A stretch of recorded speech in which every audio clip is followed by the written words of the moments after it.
Stephen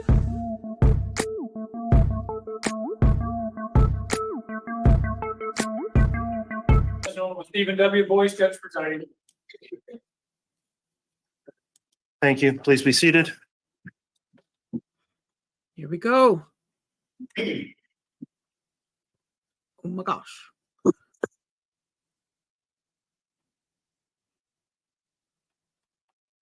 Oh yeah, look at the blue tie.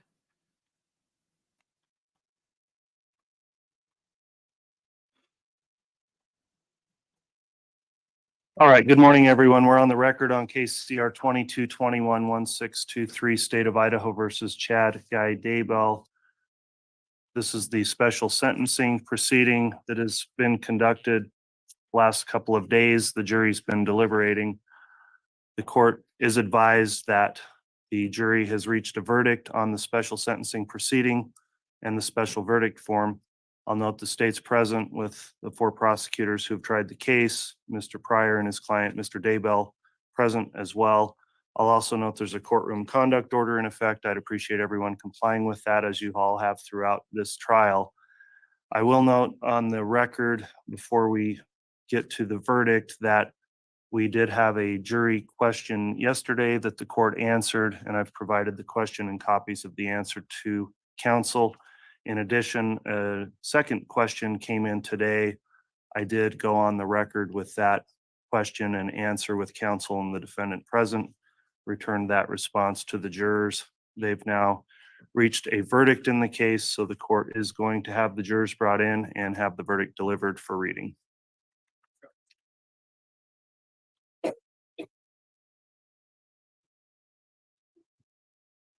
And here comes the jury. Get ready, y'all.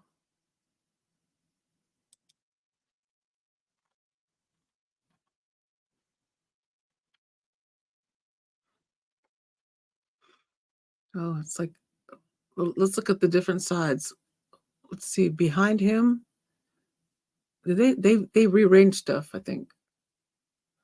Did they? No. Oh, that's right. I was looking at who's behind him.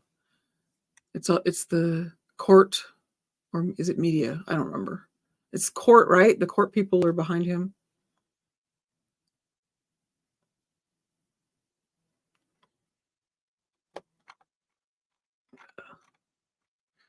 And we got Pryor. Someone poke him, make sure he's still awake. Or maybe he fainted already.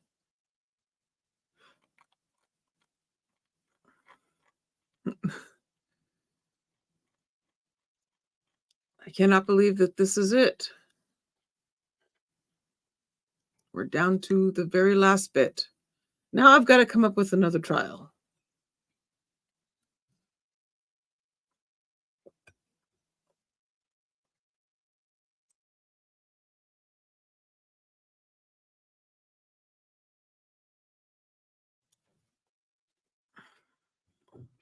All right, please.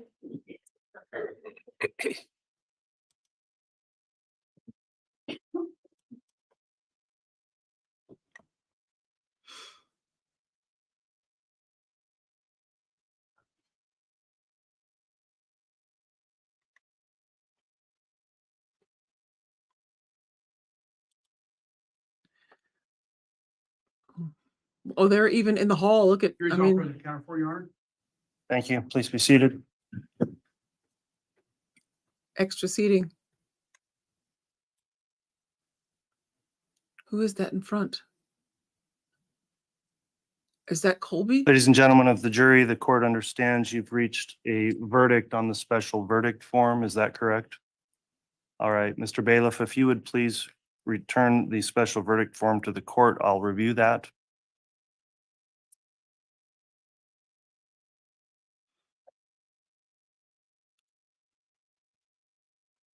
Oh, the anticipation. Ladies and gentlemen, the verdict form is somewhat long and complicated. The court is going to take a moment to review the form. So talk amongst yourselves.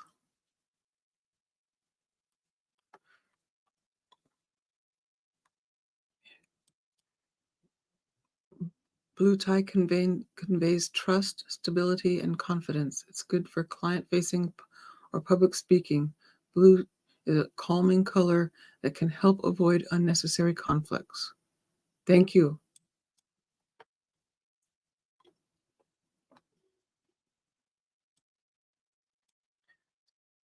Pryor did his best, made me want to puke a few times. Where were Chad's amazing children? Probably told to stay home by Dad.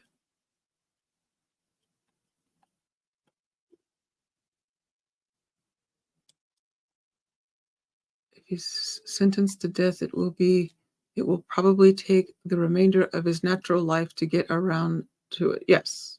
Yes. Idaho is not quick when it comes to DP.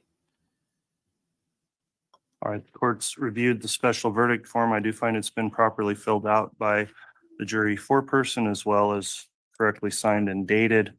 At this time, I am going to request, Madam Clerk, Ms. Holstein, if you would please read the special verdict form. If you'd like to remain seated or standing, it's a long form and will take some time to read, but however is most comfortable for you, Madam Clerk, you may go ahead and read the special verdict form into the record.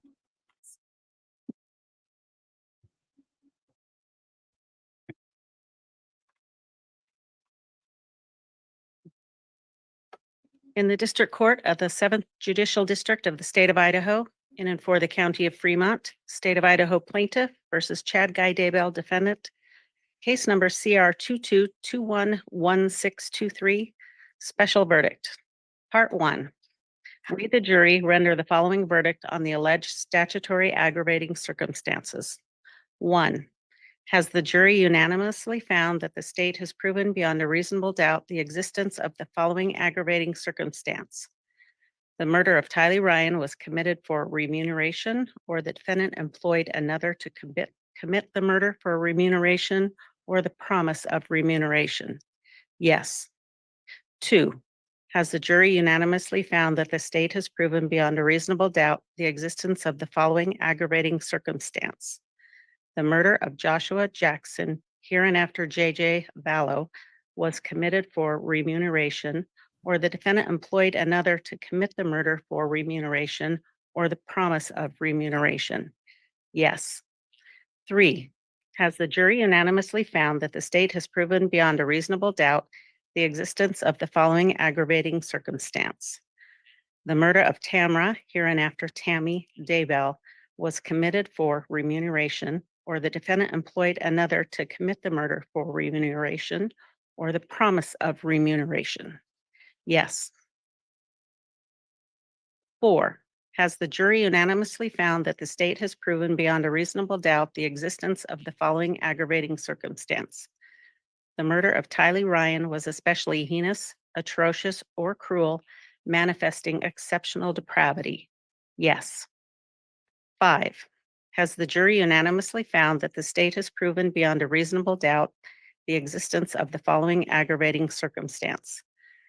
The murder of J.J. Vallow was especially heinous, atrocious, or cruel, manifesting exceptional depravity? Yes. 6. Has the jury unanimously found that the state has proven beyond a reasonable doubt the existence of the following aggravating circumstance?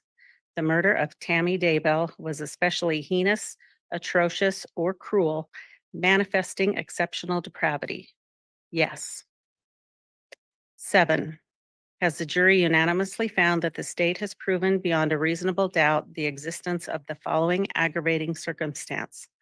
By the murders or circumstances surrounding their commission, the defendant exhibited utter disregard for human life? Yes. 8. Has the jury unanimously found that the state has proven beyond a reasonable doubt the existence of the following aggravating circumstance? The defendant, by his conduct, whether such conduct was before, during, or after the commission of the murders at hand, has exhibited a propensity to commit murder which will probably constitute a continuing threat to society? Yes. If you answered no to each of the above questions, you do not need to answer any other questions. Simply have the presiding juror sign this verdict form and notify the bailiff that you are done. If you answered yes to any of the above questions, then please answer the questions in part 2.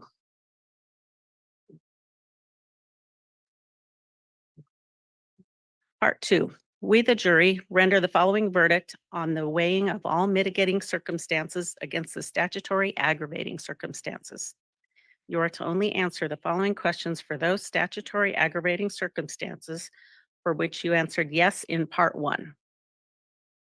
1, with respect to the statutory aggravating circumstance that the murder of Tylee Ryan was committed for remuneration, or the defendant employed another to commit the murder for remuneration or the promise of remuneration, we unanimously find that when weighed against this aggravating circumstance, all mitigating circumstances are not sufficiently compelling to make imposition of the death penalty unjust.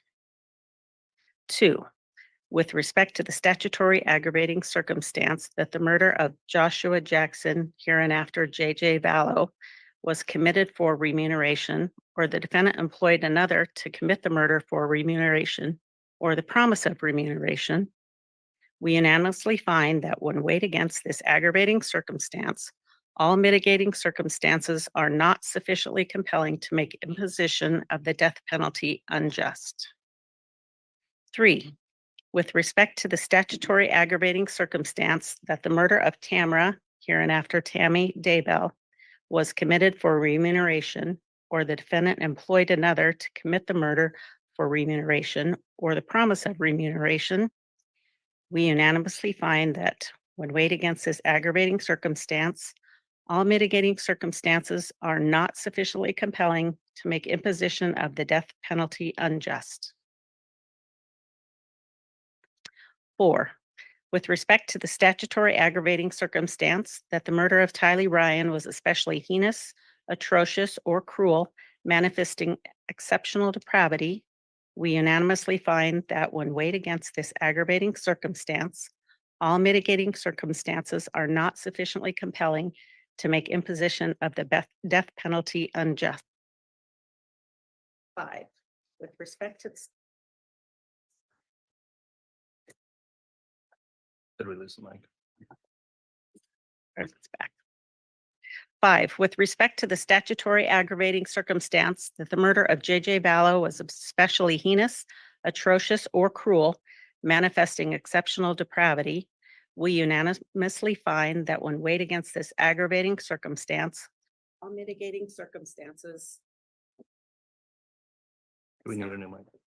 Okay, we're going to get a separate mic. Thank you.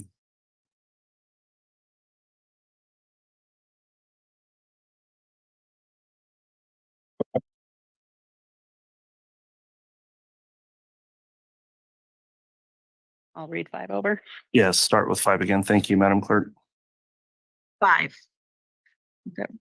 With respect to the statutory aggravating circumstance that the murder of J.J. Vallow was especially heinous, atrocious, or cruel, manifesting exceptional depravity, we unanimously find that when weighed against this aggravating circumstance, all mitigating circumstances are not sufficiently compelling to make imposition of the death penalty unjust.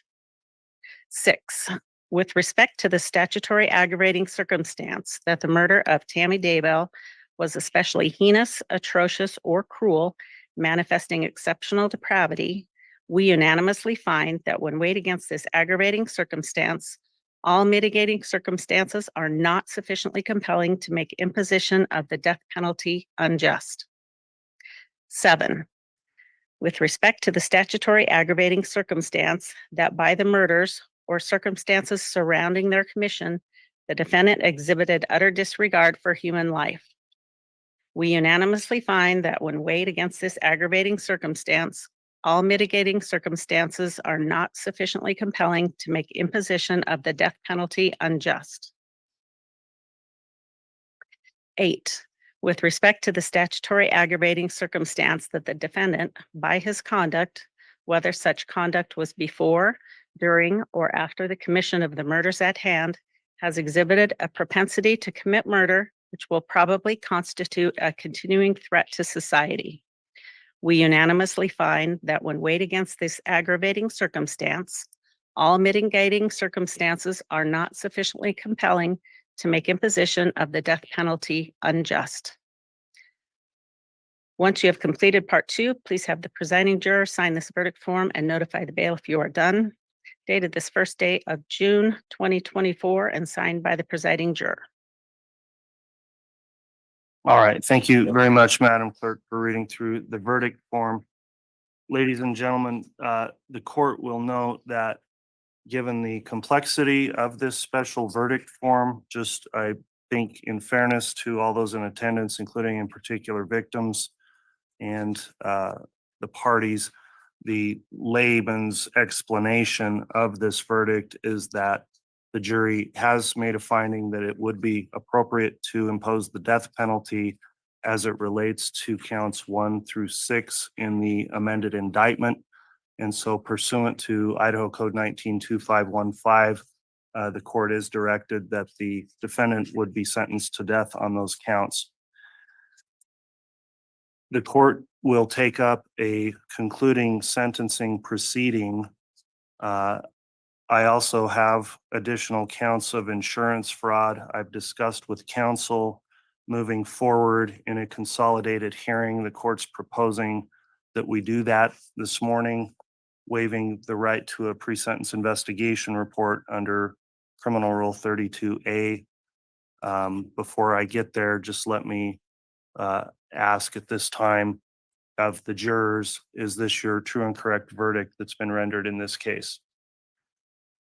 Very well. Does the state wish to have the jury pulled on the special verdict form? No, Your Honor. Thank you. Does the defense wish to have the jury pulled on this special verdict form? No, thank you, Your Honor. Very well.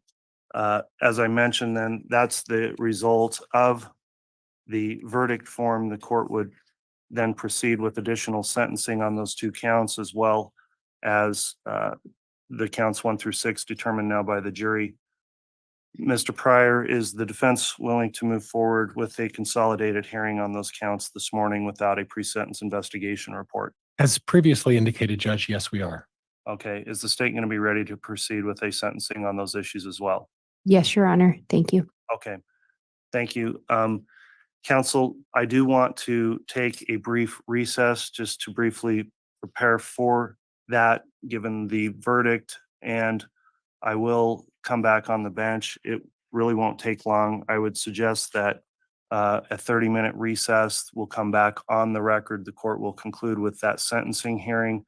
So if everybody could be back here by 10 after, we'll have the jury return one last time to the jury room to wait for that final sentencing hearing. We'll conduct that in the presence of the jurors also, and then I'll have concluding instructions for the jurors. So we will be in recess for 30 minutes. We'll come back for that final stage of the proceeding. Thank you. All right.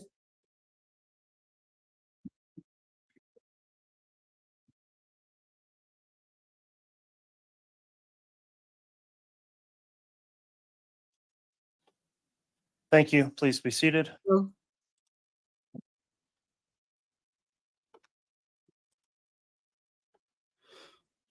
All right, we're back on the record on CR 22-21-1623, State of Idaho versus Chad Guy Daybell, concluding the special sentencing hearing that's being conducted where the court intends to sentence the defendant on the counts in the amended indictment, including the insurance fraud counts. Is the state ready to proceed? Yes, Your Honor. Is the defense ready to proceed? Yes, Your Honor. Thank you. Very well, Mr. Bailiff, if you'd please have the jurors brought in. Yes, Your Honor.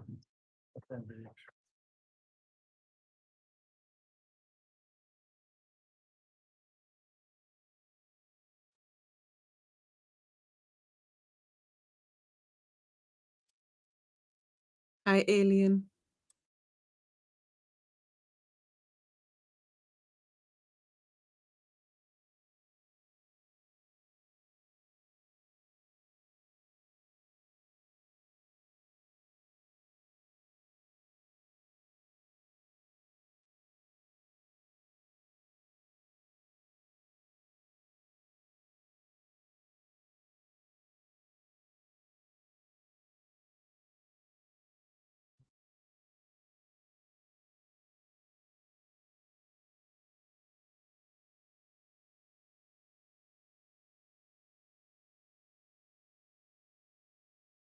All right, please.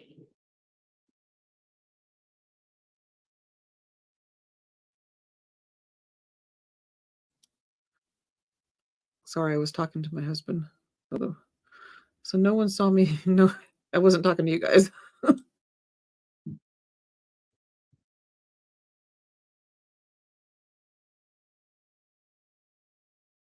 Jury's off, President Counterfort, Your Honor. Thank you. Please be seated.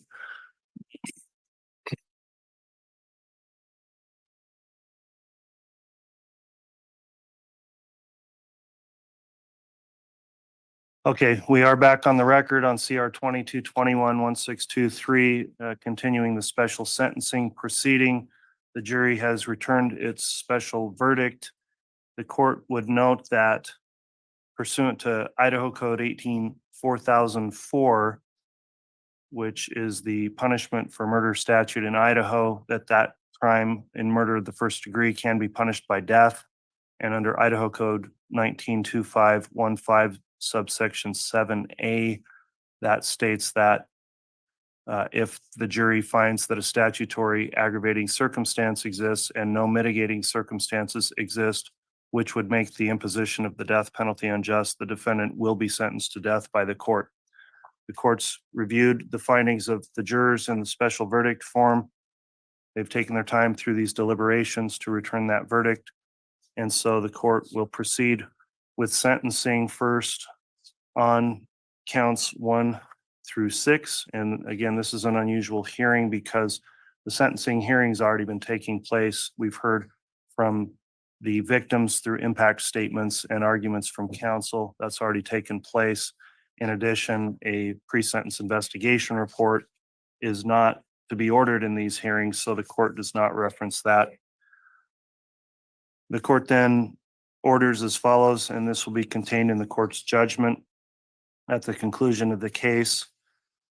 As to count 1, the conspiracy to commit first-degree murder and grand theft by deception for the murder of Tylee Ryan, upon the jury's finding of guilty and the return of the special verdict form, the jury finding beyond a reasonable doubt and having returned the special verdict that the aggravating circumstances when weighed against the mitigating circumstances do not make the imposition of the death penalty unjust. The court, therefore, on count 1, the defendant is sentenced to death. On count 2, the first-degree murder of Tylee Ryan, the jury finding beyond a reasonable doubt and having returned the special verdict that the aggravating circumstances when weighed against the mitigating circumstances do not make the imposition of the death penalty unjust. The court, therefore, on count 2, sentences the defendant to death. On count 3, the conspiracy to commit first-degree murder and grand theft by deception for the murder of J.J. Vallow, the jury finding beyond a reasonable doubt and having returned the special verdict that the aggravating circumstances when weighed against the mitigating circumstances do not make the imposition of the death penalty unjust. The court, therefore, on count 3, sentences the defendant to death. On count 4, first-degree murder of J.J. Vallow, the jury finding beyond a reasonable doubt and having returned the special verdict that the aggravating circumstances when weighed against the mitigating circumstances do not make the imposition of the death penalty unjust. The court, therefore, on count 4, sentences the defendant to death. On count 5, conspiracy to commit first-degree murder of Tamara Tammy Daybell, the jury having found beyond a reasonable doubt and having returned the special verdict that the aggravating circumstances when weighed against the mitigating circumstances do not make the imposition of the death penalty unjust. The court, therefore, on count 5, sentences the defendant to death.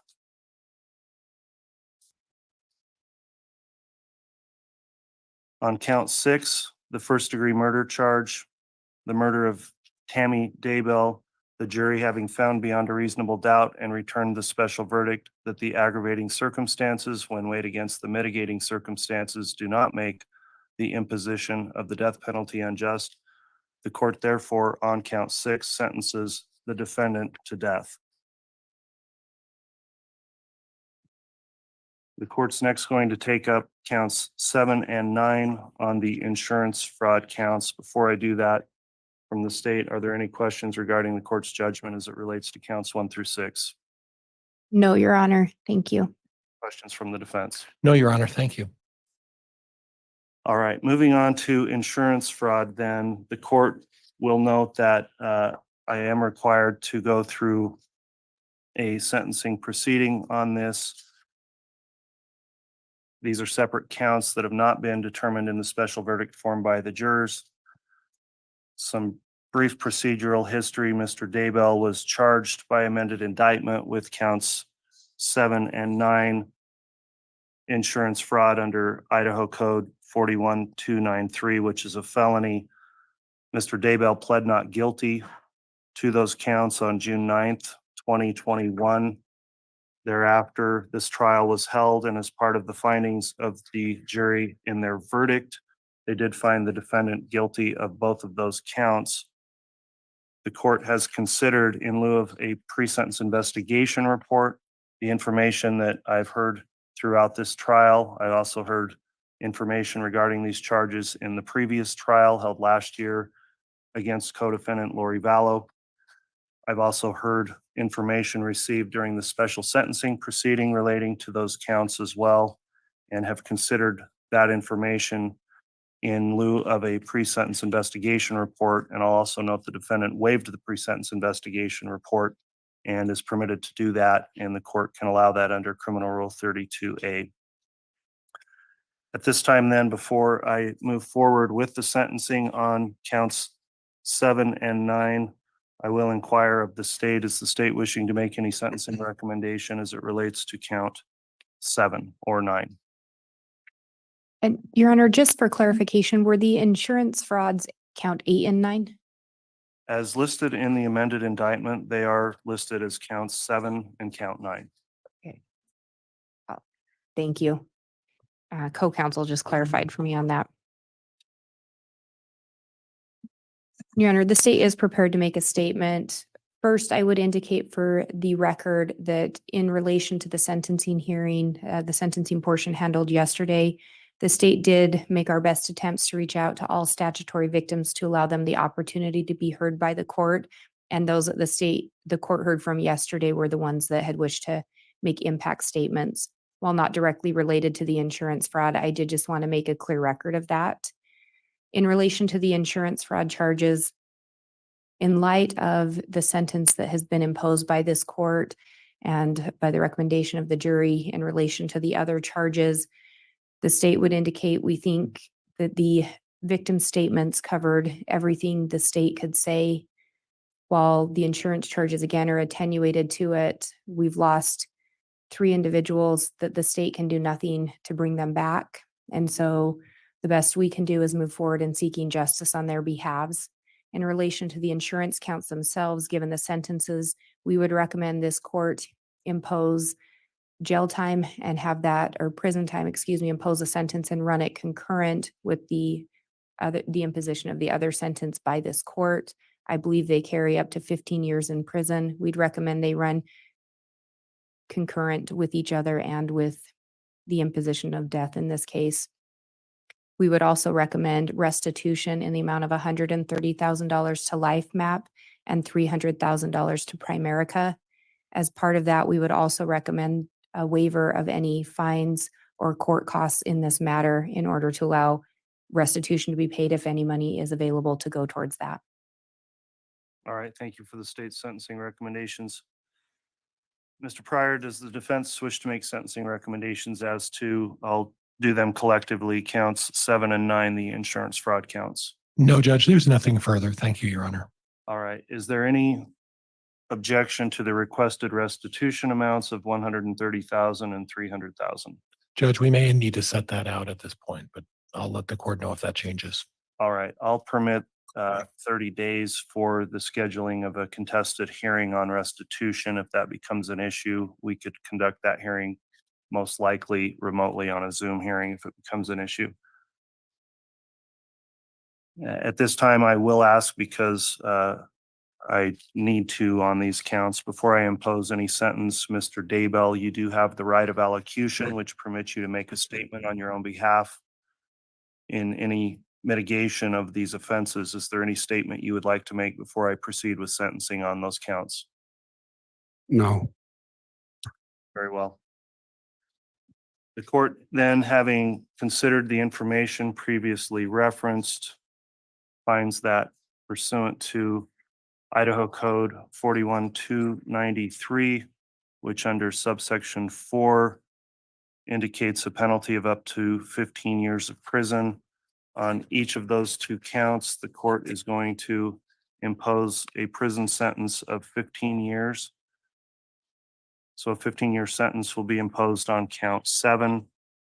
The court will take under advisement the issue of restitution requested by the state. The court will not impose any fines. The court also will impose a 15-year prison sentence on count 9. Also pursuant to the same statute, take under advisement the issue of restitution. The court will note in imposing these prison sentences that I have reviewed Idaho Code 192521, which requires me to go through certain criteria about the imposition of a prison sentence versus a possibility of parole or a lesser sentence. And I would note that the rationale for the prison sentences is that these are intertwined with the murder charges for which the death penalty has been imposed on those counts.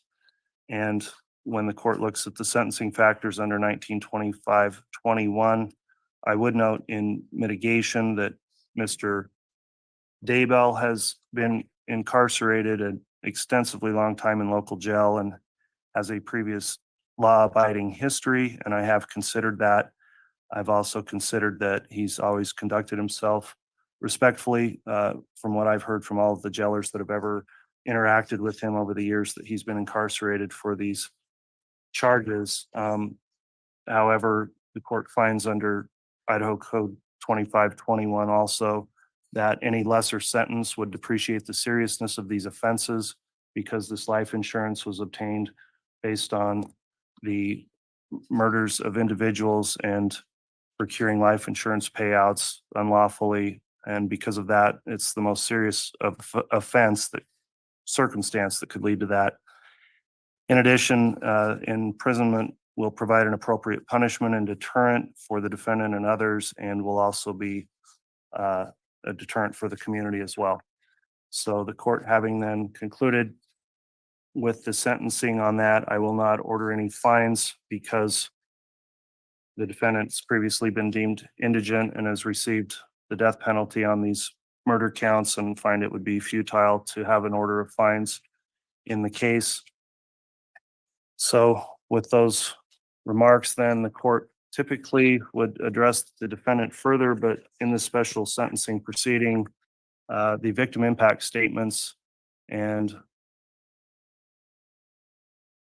the evidence has already demonstrated on the record, I think, the seriousness of what's occurred. And I don't find any reason to further delve into the court's rationale other than what was listed in the statute. So unless there's anything further, that will conclude the sentencing, but I will address the post-conviction issues that need to be addressed at this time. Does the state have anything further then on the sentence and count 7 and count 9? No, Your Honor. Thank you. Anything further from the defense? No, Your Honor. Thank you. Okay.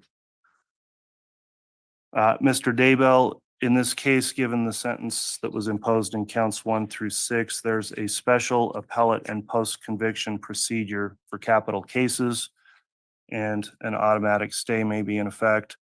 There's a statute that's Idaho Code 192719 that sets out certain deadlines. I am providing you and counsel with a courtesy copy of that statute, but I will note a few of the deadlines that are listed in there.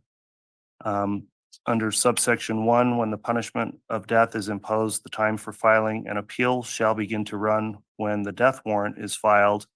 Number 2, the death warrant shall not be filed until 42 days after the judgment imposing the death sentence has been filed. Number 3, within 42 days of the filing of the judgment imposing the punishment of death, the defendant must file any legal or factual challenges to the sentence of conviction. There's other important and critical deadlines that are contained within that statute, and I am going to provide a copy of that to Mr. Pryor to ensure that the defense is well advised of those post-conviction rights that would apply in this special proceeding. I'll also note that there's an additional rule, Idaho criminal rule. If you'll give me a moment, I think it's 44.2.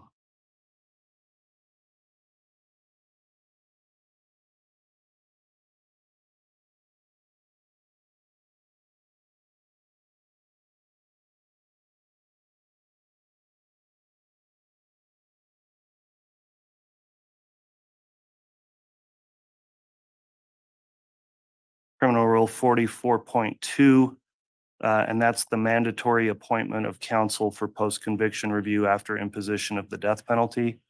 That rule is also applicable in your case, and a copy of the rule itself is going to be provided to you in counsel to ensure that you're well aware of any post-conviction rights you may have. With that, then, the court is going to conclude the special sentencing proceeding. Is there anything further I need to take up from the state? No, Your Honor. Thank you. Anything further from the defense? No, Your Honor. Thank you. Okay, thank you everyone for your abiding by the court's courtroom conduct order. We'll be in recess. All right. Thank you all.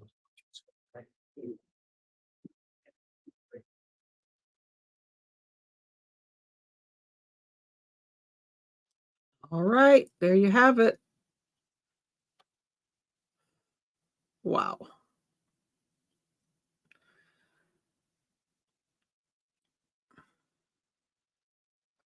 It's good to see Colby right there where you can see him.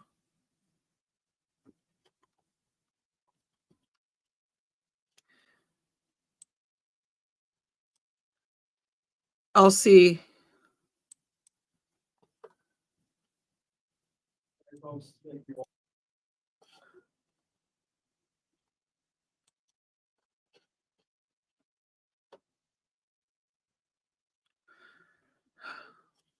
I'm dead tired. I gotta go. And thank you for being here. Thank you for supporting me.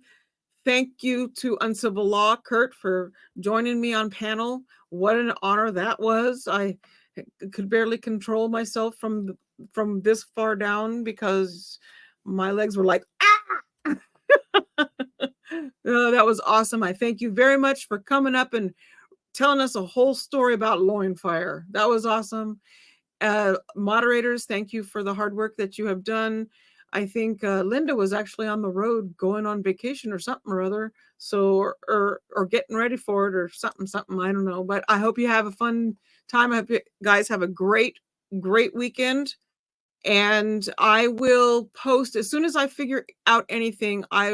What we're doing next, I'll get with the moderators and we'll try to formulate some new plan and see where we go now that we're done. I didn't have time to do it before, but I don't know what's out there. I will keep an eye. If you guys know of anything or hear of anything, feel free to send it to any of my social medias that are linked in my description. Give me heads up if you see any hearings or whatever, and my mods and I will also be keeping an eye out on stuff, and we will get something set to do. I will let you know, tell you also on my community wall what's going on and what I plan to do next.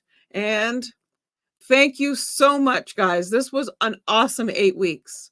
I did not realize that it was going to be this good. I was kind of thinking, I'll be lucky if I get one person watching, but it's been great. And what a way to end a trial, to have Uncivil Law on my channel. Oh my goodness. But you guys, thank you. Oh, I see a new name. I will say hi real quick. Hey, I've watched every day on your channel. It was a great stream and I loved your commentary too. Thank you. Watch other trials with you. I will be working on formulating whatever the next plan is. We will definitely be doing Coburger, but that's not till next year, I think. If we get that one, we'll try to get that one. If I can anything else that's popping up between now and then, any hearings, motions, I'll put it up on my community wall and all the stuff and let you know. Thanks again for being here, Purdy. Thank you for showing up. Awesome. I'm so glad you popped in to say hi and let me know you were out there. And thank you to all the replay watchers who are helping out my channel. Thank you for your comments. Keep those comments coming on all of the videos. It really does help me out. Thank you for your support. And I will see you at the next trial. But first I have to scroll past 5 billion photos that I still need to remove. Thanks again, guys. Bye.